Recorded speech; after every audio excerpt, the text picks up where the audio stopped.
हरियाणा में अन्नदाता ने नेशनल हाईवे 22 जाम कर रखा है। ऐसा इसलिए क्योंकि हरियाणा के अन्नदाता केंद्र सरकार के 3 अध्यादेशों का विरोध कर रहे हैं।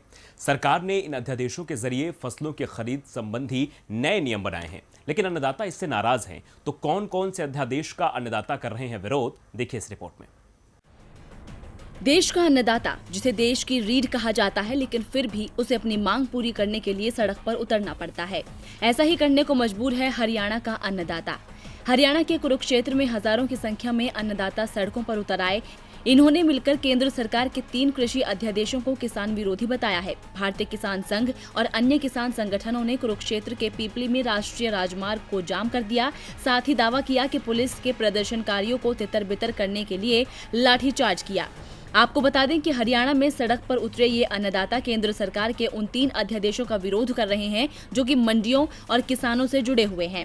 केंद्र सरकार ने 3 अध्यादेशों के जरिए फसलों के खरीद संबंधी नए नियम बनाए हैं। आपको बताते हैं कि सरकार के किन अध्यादेशों का विरोध किया जा रहा है। पहले अध्यादेश के अनुसार अब व्यापारी मंडी के बाहर भी किसानों की फसल खरीद सकेंगे।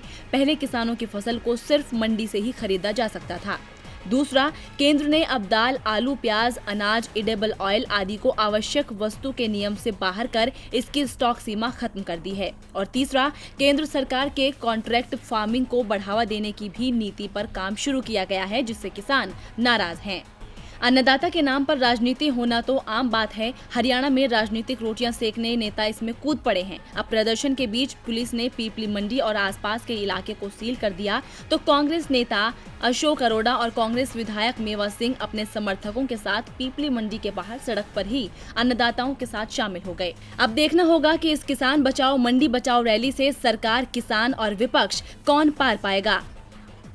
DB लाइव की रिपोर्ट।